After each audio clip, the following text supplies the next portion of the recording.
বর্তমান বিজ্ঞান গবেষণা করে বলে মানব জাতির ব্রেনের ভিতরে লাল লাল কিছু তার আছে রে বাবা।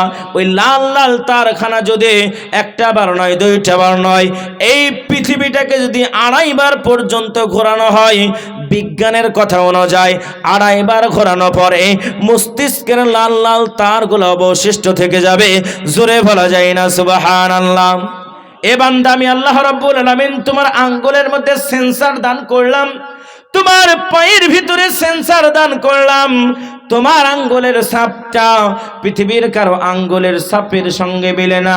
আমি আল্লাহ তোমার পায়ের মধ্যে যে সেন্সরখানা দান করলাম, হাতের মধ্যে যে অনুভূতি কোষগুলোকে আমি দান করলাম, বর্তমান বিজ্ঞান গবেষণা করে বলে একটা নয়, দুইটা নয়, সেকেন্ডে 72,000 কিলোমিটার বেগে, সেকেন্ডে 72,000 কিলোমিটার বেগে তোমার পায়ের মধ্যে যদি একটা কাঁটা ফুটে, সেকেন্ডে 72,000 কিলোমিটার বেগে তোমার মস্তিষ্ককে অ্যালার্ট জানায়, অ্যালার্ম দিয়ে বলে, এ ব্রেন, এ মাথা, এ মস্তিষ্ক, তুমি শুনে নাও, তোমার পায়ের মধ্যে যেন একটা কাঁটা ফুটেছে।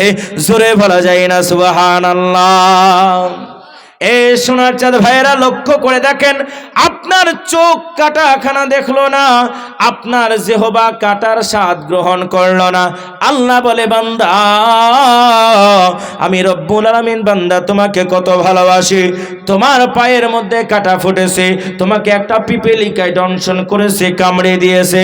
পিঁপড়েটা কামড়ানোর সঙ্গে সঙ্গে সেকেন্ডে 72,000 কিলোমিটার বেগে তোমার মাথা বলে, বান্দারে দেখ দেখ দেখ, তোর হাতে মনে হয় পিঁপড়ে কামড়েছে।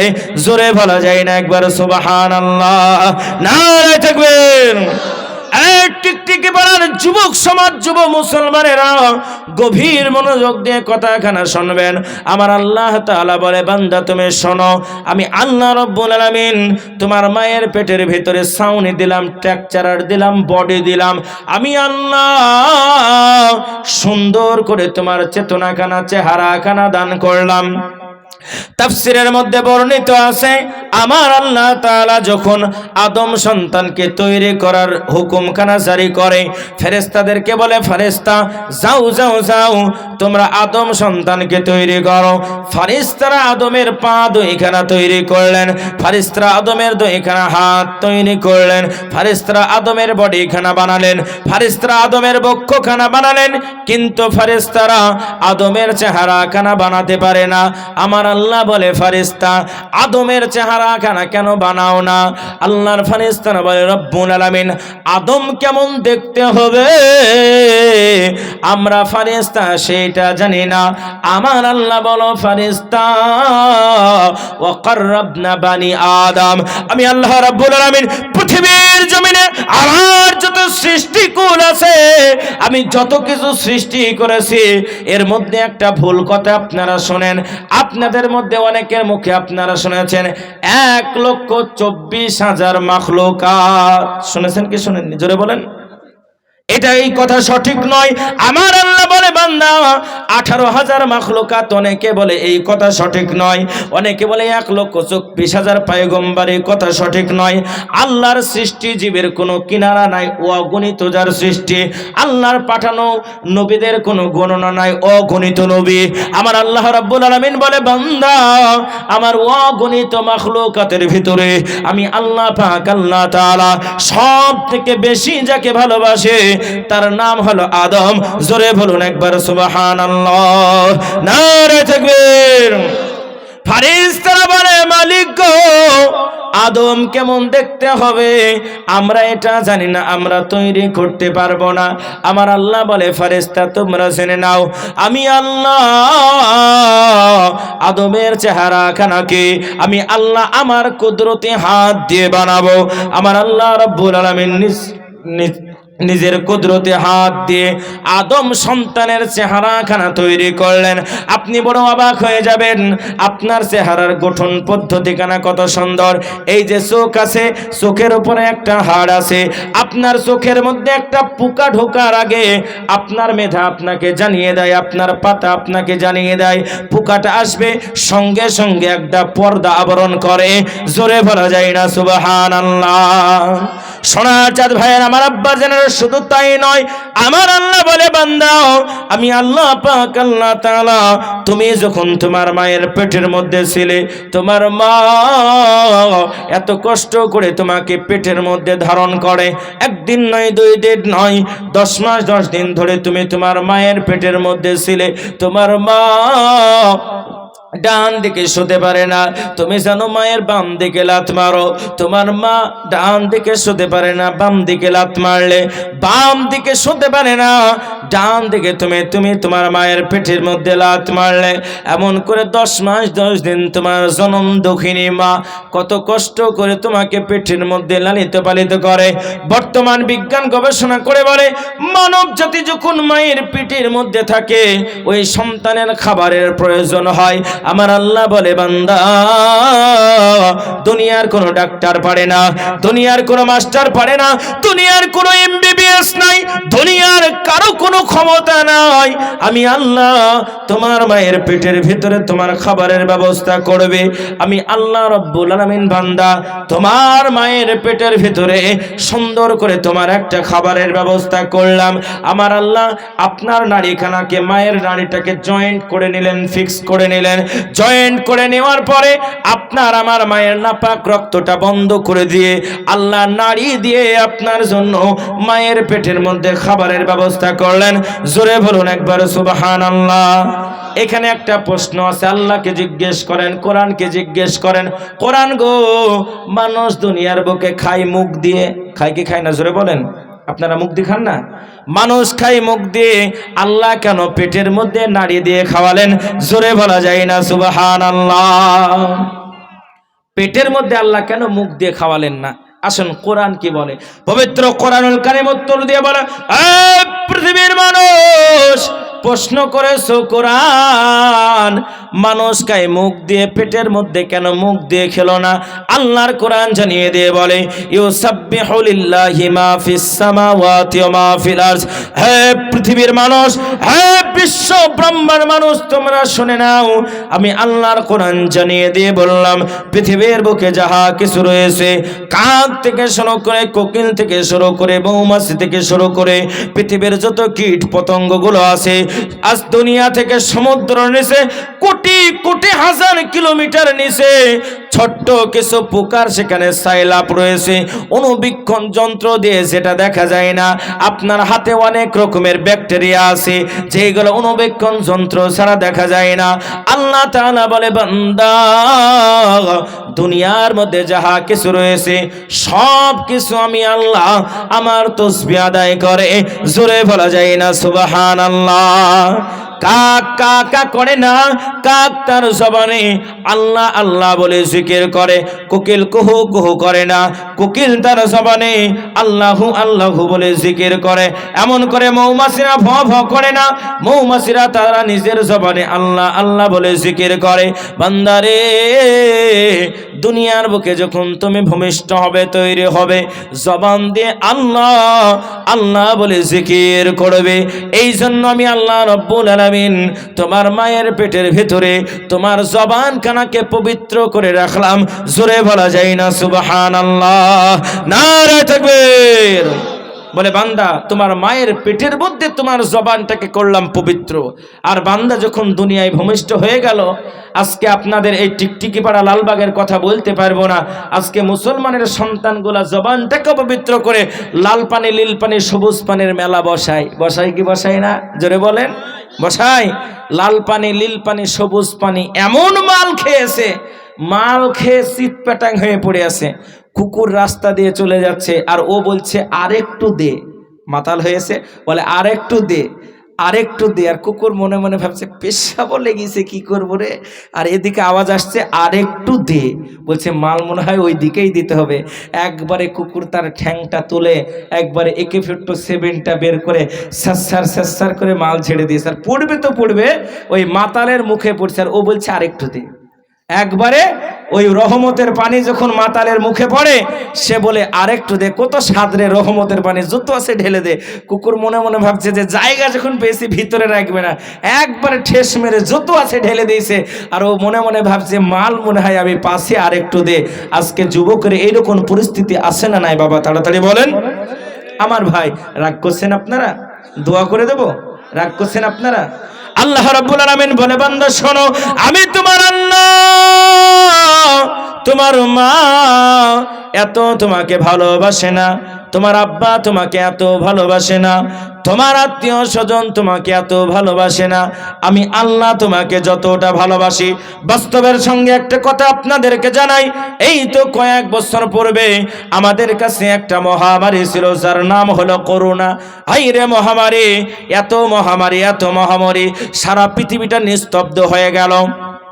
এলাকার মাইকে মাইকে প্রচার হলো, মসজিদের মুয়াজ্জিন ইমামরা মেম্বারের উপরে দাঁড়িয়ে দাঁড়িয়ে বলল, না না না, মসজিদে নামাজ পড়তে আসো না, বাড়ির মধ্যে নামাজ পড়ো। বলেছে কি বলে নাই? জোরে বলেন।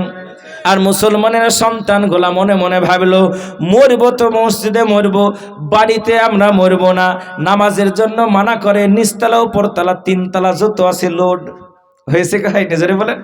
করোনা চলে গেল, মুসল্লি কই আর ইমামি কই, ঠিক কিনা জোরে বলেন? কেউ নাই না, করোনা নাই মানে কেউ নাই। মহামারী করোনার বাস্তব একটা কথা বলি, হায়দ্রাবাদের জমিনে একজন বাবা করোনার কোয়ারেন্টাইন থেকে একটা মেসেজ দিয়েছে, পত্রিকার মধ্যে আমি পড়েছি। বিভিন্ন ধর্মের আমি একজন ছাত্র হিসাবে বলি, আলহামদুলিল্লাহ আপনাদের দোয়ায় মাস্টার্স কমপ্লিট করেছি, আমি একটু পড়াশোনা করতে ভালোবাসি। হায়দ্রাবাদের জমিন থেকে একজন বাবা কোয়ারেন্টাইন থেকে একটা মেসেজ দেয়, হায়রে আমি বাবা লক্ষ কোটি টাকার মালিক, আমার টাকার কোনো অভাব নাই, এদিকে টাকা ওদিকে টাকা, আমার কতই না টাকা, আজকে আমার সন্তান আমার কাছে আসে না কেন? করোনা হয়ে যাবে। আমার বিবি আমার কাছে আসে না, করোনা হয়ে যাবে। আমার স্ত্রী আমার কাছে আসে না, করোনা হয়ে যাবে। ঘরের বাইরে থেকে খাবারটা তল থেকে দিয়ে বলে, বাবা খেয়ে নাও, তাড়াতাড়ি খেয়েও না, ঠিক মতো হাত ধুয়ে পা ধুয়েও। হায়রে কেউ আমার সঙ্গ দিল না। এমন করে আমার বন্ধু বান্ধব যারা ছিল আমার কাছে কেউ এসে বসলো না। কেন? যদি বসে যায় তাহলে করোনা হয়ে যাবে। এইরকম একাকিত্ব অবস্থায় আমি যেটা বুঝতে পেরেছি, পড়তে লাগলেন কোরআন খানা, পড়তে লাগলেন কোয়ারেন্টাইনের ভিতরে। মহামারী চলে করোনা, আর পড়তে লাগে আল্লাহর কালাম খানা। পড়তে পড়তে অনুধাবন করি আর বলে, হায় রে যার দুনিয়ার বুকে কেউ নাই, তার আছে আল্লাহ। আল্লাহর নবী হাদিস শরীফের মধ্যে বলেছে, পৃথিবীর জমিনে যখন তুমি একবার আল্লাহকে আল্লাহ বলে ডাকো, আমার আল্লাহ পাক আল্লাহ তাআলা তোমার একবার আল্লাহ ডাকের সাড়াতে 70 বার আব্দি বলে উত্তর দেয়। জোরে বলা যায় না সুবহানাল্লাহ? বান্দা তুমি হাসপাতালের বেডের মধ্যে বসে আছো, কেউ তোমার পাশে গেল না। হাসপাতালের বেডের মধ্যে শুয়ে শুয়ে তুমি যদি আল্লাহকে আল্লাহ বলে ডাকো, আমার আল্লাহ আনন্দ হয়ে খুশি হয়ে বান্দাদেরকে বলে, এ আমার বান্দা শুনে রে, আমাকে তুমি আল্লাহ বলে ডেকেছো, ইয়া আবদি উদউনি আস্তাজিব লাকুম, হে আমার বান্দারা আমি তোমার আল্লাহ, তোমার ডাকে সাড়া দিলাম, আজকে তুমি আমার কাছে চেয়ে নাও, আমি আল্লাহ উজাড় করে তোমাকে দান করব। জোরে বলা যায় না সুবহানাল্লাহ? নারে তাকবীর। সোনার চাঁদ ভাইয়ের আমার আব্বা জানেরা, আমার আল্লাহ বলে, বান্দা তুমি যখন মায়ের পেটের ভিতরে আমি আল্লাহ তোমার জবানটাকে পবিত্র করে রাখলাম। আল্লাহর কোরআন জানিয়ে দিয়ে বলে, পৃথিবীর মধ্যে সবথেকে গুরুত্বপূর্ণ সেক্টর যারা রয়েছে, আল্লাহর পরে ইবাদতের স্থান, আল্লাহর পরে ভালোবাসার স্থান হলো তোমার পিতা, আল্লাহর পরে ভালোবাসার স্থান হলো তোমার মাতা, তোমার মা, তারপরে হলো তোমার পিতা। কাজে তোমরা মা বাবাকে ভালোবাসবে, সম্মান করবে। নবীর একজন সাহাবা বলে, ইয়া রাসূলুল্লাহ, ইয়া হাবিবাল্লাহ, মনের মধ্যে আমার বড় আশা, আমি জিহাদের ময়দানে যাব, জিহাদের ময়দানে গিয়ে নিজেকে শহীদ করে দেব। আল্লাহর নবী বললেন, ও আমার সাহাবা তোমরা শুনে নাও, তোমার কি জনম দুঃখিনী মা বেঁচে আছে? বলে, ইয়া রাসূলুল্লাহ, আমার জনম দুঃখিনী মা বেঁচে আছে। আল্লাহর নবী বললেন, যাও যাও যাও, তুমি তোমার মায়ের সেবা করো, জিহাদের ময়দানে তোমার যাওয়ার দরকার নাই। জোরে বলা যায় না সুবহানাল্লাহ? এই জন্য বিশ্বনবী হাদিস শরীফের মধ্যে বলেছে, পৃথিবীর মুসলমানেরা, তোমার মা তোমার জন্য জান্নাত হবে, তোমার মা তোমার জন্য জাহান্নাম হয়ে যাবে। বর্তমান বিজ্ঞান কোরআনের আয়াতটাকে গবেষণা করলেন। আয়াতটাকে গবেষণা করতে লাগলে ভাবতে লাগলেন মায়ের সম্মান কেন এত বেশি, কেন এত বেশি। আজকে বর্তমান বিজ্ঞান গবেষণা করে মায়ের সম্মান যে বেশি তার একটা টার্নিং একটা কথা বলেছে। বিজ্ঞানের কথাটা বলার আগে আমি আপনাকে বলি, বিশ্বনবী সাল্লাল্লাহু আলাইহি ওয়াসাল্লাম বললেন তুমি তোমার মাকে ভালোবাসো, তার কারণখানা হলো তোমার মা যদি একবার তোমার জন্য দোয়া করে দেয়, আমার আল্লাহ পাক আল্লাহ তাআলা সেকেন্ডের মধ্যে তোমার মায়ের দোয়াখানাকে কবুল করে নেয়। এই এলাকার কথা আমি বলতে পারবো না, বিভিন্ন জায়গায় এমনও কিছু জায়গা আছে যেখানে নিজের মাকে ভালোবাসে না, পাতানো আব্বা, পাতানো মা, পাতানো দাদা, পাতানো কুটুম নিয়ে ব্যতিব্যস্ত থাকে। ঠিক কিনা জোরে বলেন? পাতানো আব্বা, পাতানো মা, তোমার মা থাকে গোয়াল ঘরে শুয়ে, আর তুমি পাতানো মাকে বলে হ্যালো মা কেমন আছো। তোমার মা দুইটা চোখের পানি কেনা ছেড়ে দিয়ে কাঁদে। এজন্য বলবো যুবকেরা গভীর মনোযোগ দিয়ে শোনো, বিশ্ব নবী আমার বললেন যদি তোমরা মা পাও দুনিয়ার সম্পদ খানা তোমার হাতের মধ্যে আছে। এ বাবা একটি বারের জন্য গবেষণা করেন, আমাদের মধ্যে অনেকের হয়তো মা নাই, কবরের মধ্যে চলে গেছে, অনেকের হয়তো আব্বা নাই, কবরের মধ্যে চলে গেছে। আমার আব্বা জানেরা আজকে একবার চিন্তা করে দেখবেন আপনার মা আপনার কাছ থেকে চলে গেছে মানে আপনার কতই না সম্পদ হারিয়েছে। আপনি যখন বাইরে কাজে করেন আপনার বিবি ফোন করে বলে হ্যালো আব্দুল্লাহর বাবা আজকে মাসের 13 তারিখ, এই মাসের টাকা নাই কেন, আজকে কারেন্টের বিল দিতে হবে, এই করতে হবে, সন্তানদের লেখাপড়া করাতে হবে। কিন্তু তোমার মা যদি তোমার কাছে একবার ফোন করে, মা ফোন করার সঙ্গে সঙ্গে বলে এ বাবা আব্দুল্লাহ আমি তোর মা, বাবা রে খাওয়া দাওয়া করেছো নাকি? এত কাজ করার প্রয়োজন নাই, শরীরের যত্ন নিও, ভালো করে খাওয়া দাওয়া করো। আমি মা আমার মনটা মানে না রে বাবা, আয়না রে বাড়ির মধ্যে আয়, কদিন বেরিয়ে যায়। মা বড় মহাব্বতের জিনিস, মা বড় ভালোবাসার জিনিস। এই জন্য আল্লাহ রাব্বুল আলামিন বলেন পৃথিবীর মুসলমান তোমরা শুনে নাও, যদি তোমরা জনম দুঃখিনী মাকে পাও খবরদার মাকে তোমরা কষ্ট দিও না। তোমার মা যেন তোমার কাছ থেকে উফ শব্দখানা না পায়। জোরে বলা যায় না সুবহানাল্লাহ। বর্তমান বিজ্ঞান গবেষণা করে বলে তোমার মায়ের মর্যাদা কেন এত বেশি। আপনারা শিক্ষিত মানুষ, শিক্ষিত সমাজ আপনাদেরকে বিজ্ঞানের ভাষায় বোঝায়। আজকে বর্তমান বিজ্ঞান বিভিন্ন রকমের মেশিন আবিষ্কার করেছে, জামা কাটা হয়, জামা মাপা হয়, সেট মাপা হয়, এমন একটা যন্ত্র বিজ্ঞান আবিষ্কার করলো, তার নাম হলো মিটার। কি নাম বললাম তাড়াতাড়ি বলেন? জামা মাপা হয় 1 metre, 2 metre, 3 metre, 5 metre, metre দিয়ে জামা মাপার যন্ত্র বিজ্ঞান আবিষ্কার করলো। এমন করে আপনার লিকুইড যন্ত্র যেগুলো মাপা হয়, ওজন করা হয়, পানি মাপা হয়, তেল মাপা হয়, এমন করে লিকুইড বস্তু যেগুলো মাপা হয়। বর্তমান বিজ্ঞান লিকুইড বস্তু মাপার জন্য একটা মেশিন আবিষ্কার করলো, যার নাম হলো লিটার। কি নাম বললাম তাড়াতাড়ি বলেন?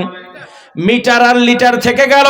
এবার ডাক্তারের পদ্ধতিতে বলি, বিজ্ঞান আর একটা যন্ত্র আবিষ্কার করলো, জ্বর আসলে বুগুলের মধ্যে দিয়ে চাপ দেয়, তার নাম কি? কি গো? ডাক্তার সব এখানে আছে নাকি? তার নাম হলো আপনার থার্মোমিটার। এমন করে আপনার ওই দিয়ে তার জ্বর পরীক্ষা করা হয়। বিজ্ঞান আরো একটা যন্ত্র আবিষ্কার করলো, যার নাম হলো ইউনিট। ইউনিটের মাধ্যম দিয়ে ব্যথা মাপা হয়, যন্ত্রণা মাপা হয়। আপনাদেরকে এই ফাঁকে একটা কথা শোনাই, আমেরিকার বুকে গোল্ড মেডেল, স্বর্ণের মেডেল যার গলাতে, নাম তার কেসিস ক্লে।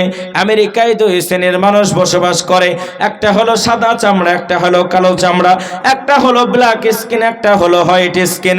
সাদা চামড়ার মানুষের মর্যাদা বেশি, কালো চামড়ার মর্যাদা কম।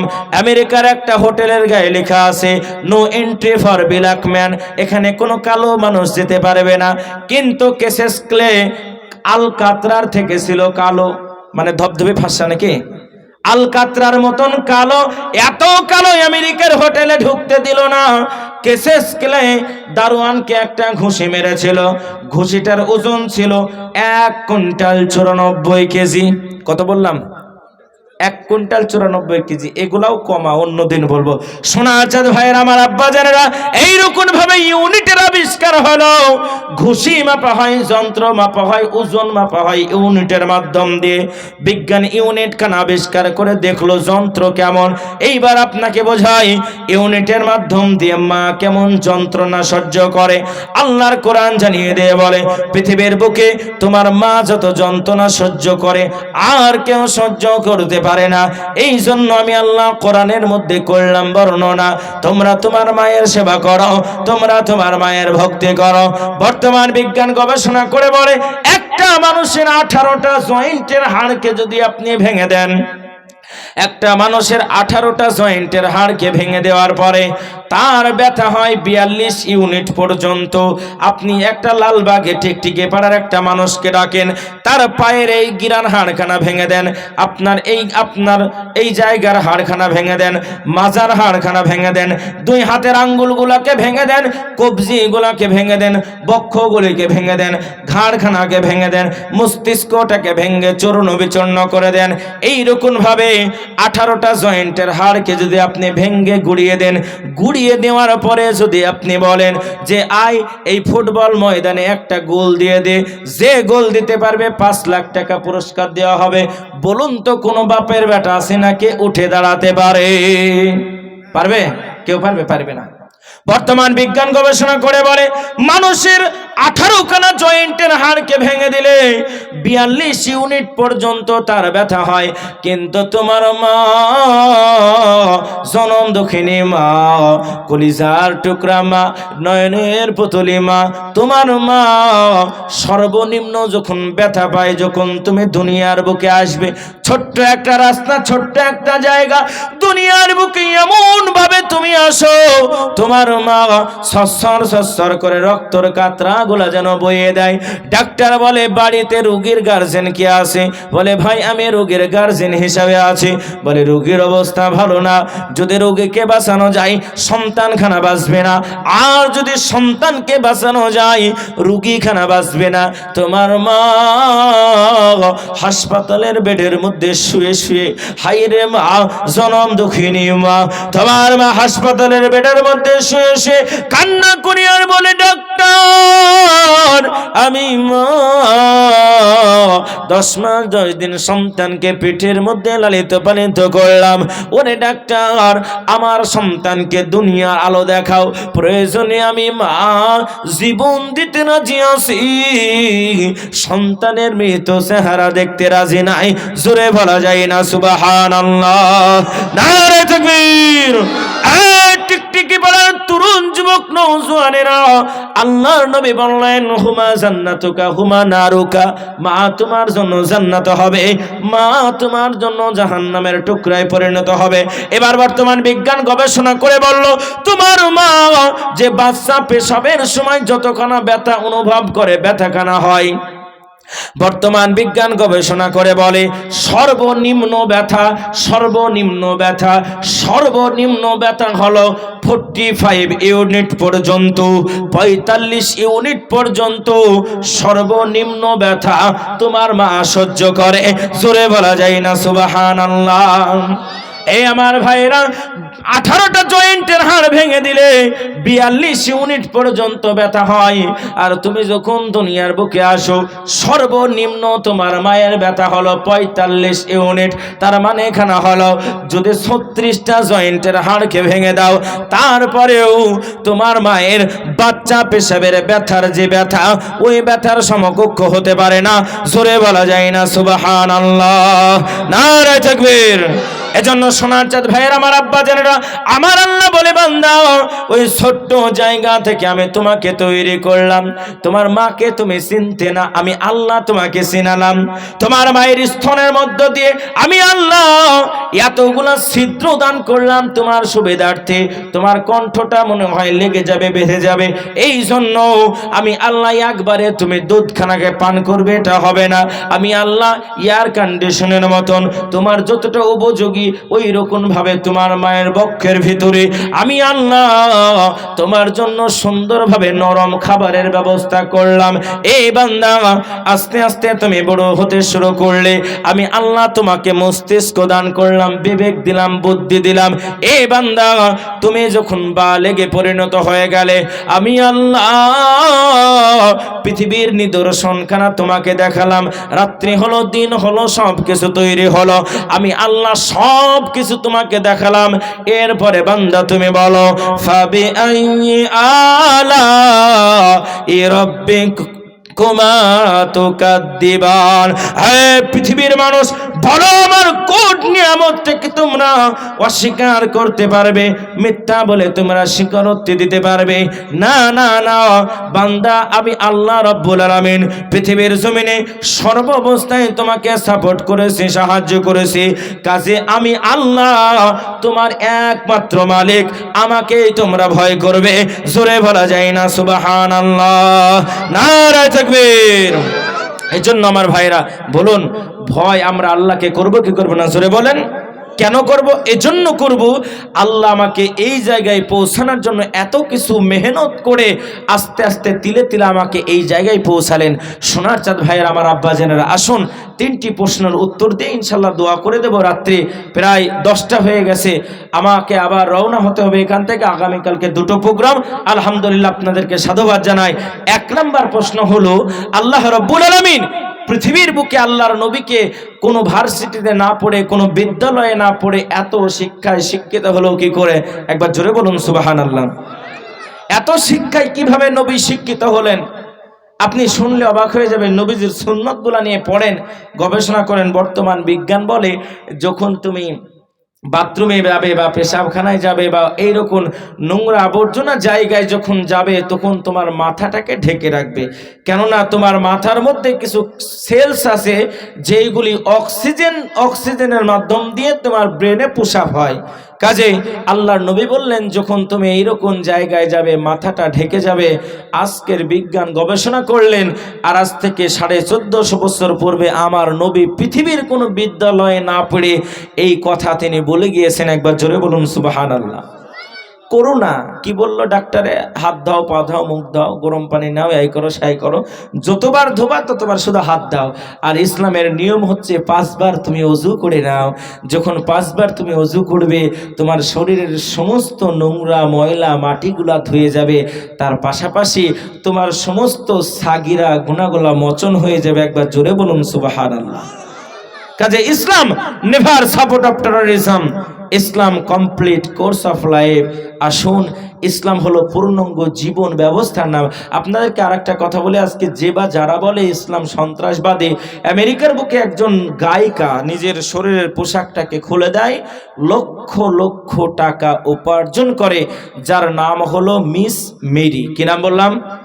Miss Mary. একজন বার ড্যান্সার। তিনি কোরআন নিয়ে গবেষণা করতে লাগলেন, পড়তে লাগলেন। হঠাৎ তার মনের মধ্যে একটা প্রশ্ন আসলো যে আমরা এত টাকা উপার্জন করি, ইসলাম কেন নারীদেরকে বোরখার মধ্যে আবদ্ধ করে রাখে?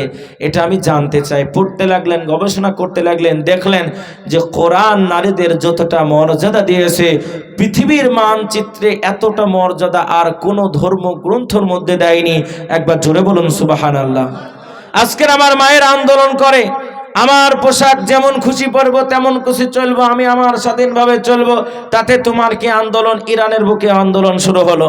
ইরানের বুকে একজন মেয়ে আন্দোলন করতে করতে পোশাকটাকে খুলে দিল। সাংবাদিকরা তার ছবিটাকে আপলোড করলো, ক্যামেরা পত্রিকার মধ্যে দিয়ে দিল। সে আন্দোলনের মাধ্যম দিয়ে বোঝালো যে আমার পোশাক ইচ্ছা হলে রাখবো, ইচ্ছা হলে খুলবো। এই যে আমেরিকাতে যেটা ঘটছে, একটা নয়, দুটা নয়, সেকেন্ডটি আপনার 100 কিমি বেগে একটি অগ্নির লেলিহান শিখা গোটা আমেরিকার একটা চত্বরকে পুড়িয়ে ছাই করে দিচ্ছে। ঠিক বললাম না ভুল বললাম? আপনারা দেখছেন কেন এটা হচ্ছে? কেন এটা? কেউ কেউ বলছে গজব, কেউ কেউ বলছে প্রাকৃতিক দৃশ্য।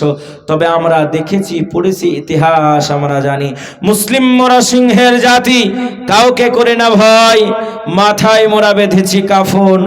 এটাই তো আমাদের পরিচয়। আমরা নমরুদকে দেখেছি কি না? জোরে বলেন। দেখেছি মানে পড়েছি। আমরা সাদ্দাতকে দেখেছি জান্নাত তৈরি করতে, পড়েছি। আমরা ফেরাউনকে পড়েছি, এখনো দেখছে। ফেরাউনের লাশটি নীল নদের মধ্যে আছে, সেইখান থেকে তুলে আজকে ফেরাউনের লাশটাকে রাখা হয়েছে মিশরের জাদুঘরে। পৃথিবীর মানুষ আজকে সেটাকে দেখতে পাবে। দীপ্ত কণ্ঠে জানিয়ে দিতে চাই, আমেরিকার যেই জায়গা থেকে আগুনের এই সয়লাভ শুরু হয়েছে, যেখানে নগ্নতার শিলিহান শিখানা, যেখানে যৌনতার উল্লাস বিলাস বহুলখানা, যেইখানে পাপ রাশির মেন কাণ্ড কেন্দ্র, এমন করে যেই জায়গা থেকে ওইখানকার সদস্য মিলে 2000 কোটি টাকা দিয়ে এই আপনার ফিলিস্তিনের নিরীহ শিশু বাচ্চাদেরকে হত্যা করার জন্য, হাতিয়ার কেনার জন্য দিয়েছিল আপনার ওইদিকে ইসরায়েল ইহুদিদেরকে। আজকে এখন পর্যন্ত বর্তমান 2025-এর আজকে 17ই জানুয়ারি পর্যন্ত, আজকের আপডেট পর্যন্ত আপনাদেরকে জানাই, 2000 কোটি টাকা নিরীহ মুসলমানদেরকে মারার জন্য যারা ব্যয় করলো, এখনো পর্যন্ত আগুনের সাইলাপ চলে। 5000 কোটি টাকা পর্যন্ত তাদের ক্ষতি হয়েছে। আল্লাহ যদি চায় গোটা আমেরিকার মুসলিম সমাজকে আল্লাহ হেফাজত করে, যারা অন্যায়ের পক্ষে ছিল, আল্লাহ যদি চায় তার গায়বী মাদাত দিয়ে সকলকে মরুভূমির দীপ্ত কণ্ঠে পরিণত করে দিতে পারে। নারায়ে তাকবীর। তবে আমরা দোয়া করি নিরীহ মানুষের জন্য, আল্লাহ তাদেরকে তোমরা সুস্থ রাখো। কেন? এজন্য আমার নবী আমাদেরকে শিখিয়েছে, মানুষকে ভালোবাসলে আল্লাহকে ভালোবাসা হয়। এটা কে শিখেছে জোরে বলেন? আল্লাহর নবী শিখেছেন, যদি তুমি মানুষকে ভালোবাসো আল্লাহকে ভালোবাসা হবে। ইসলাম শান্তির ধর্ম, ইসলাম উন্মুক্ত। ইসলাম বলে আপনাকে, তুমি যদি একজন অমুসলিমকে খোঁজ না নাও, 36 বার হজ করার পরেও তোমার বাড়ির পাশে যদি একজন অমুসলিম অনাহারে থাকে, আল্লাহর কাঠগড়ায় তোমাকে দাঁড়াতে হবে। এর নাম হলো ইসলাম। একবার জোরে বলুন সুবহানাল্লাহ। কিভাবে ইসলাম সন্ত্রাসবাদী হতে পারে আমি বুঝতে পারি না। আপনি অবাক হয়ে যাবেন। আজকে এমন কিছু টেন্ডেন্সি চলছে, আজকে মুসলমানরা দাঁড়িয়ে রেখেছে মানে সে জঙ্গিবাদী। আজকে ভারতবর্ষের বুকে একজন মানুষ, একজন শিখ আমার মতন মাথায় পাগড়ি বেঁধে চলে, তার ধর্মীয় নীতি অনুযায়ী চলতে পারে।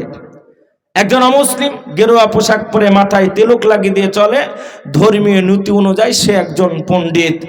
একজন খ্রিস্টান সে নিজের ধর্ম অনুযায়ী চলে, ধর্মীয় রীতি অনুযায়ী সে পণ্ডিত। একজন পোপ মাথায় ছোট্ট একটা টিকির মতন টুপি দিয়ে চলে, ধর্মীয় রীতি অনুযায়ী সে একজন পণ্ডিত। এমন করে একজন মুসলিম যুবক যদি মাথায় টুপি পরে আর যদি মুখে দাড়ি থাকে, তাহলে তাকে সন্ত্রাসবাদী বলে আখ্যায়িত করা হচ্ছে। ঠিক বললাম না ভুল বললাম? একজন অমুসলিম নিজের ধর্মীয় স্বাধীনতার সঙ্গে চলবে, আর একজন আমার বোন মুস্কান বোরখা পরবে বলে তাকে লাঞ্ছনার শিকারত্ব হতে হবে। ইসলাম এটাকে অ্যাকসেপ্ট করে না। ইসলাম বলে লা ইকরাহা ফিদ্দিন। হে পৃথিবীর মুসলমানেরা, মুসলমানরা জানেই না সারা পৃথিবীর বুকে মুসলমান রাজত্ব করেছে 1200 বছর। একদিন নয়, 2 দিন নয়, 1200 বছর ধরে যেই জাতিটা রাজত্ব করলো পৃথিবীর মানচিত্রে। আজকে আমেরিকা ছিল না, আরমানিয়াতে পরিণত ছিল। আমেরিকা মুসলমানের দখলে, ফ্রান্স মুসলমানদের দখলে। যেই চীন এত শক্তিশালী, চীন দেশ ছিল না, মঙ্গোলীয় সাম্রাজ্যতে পরিণত ছিল।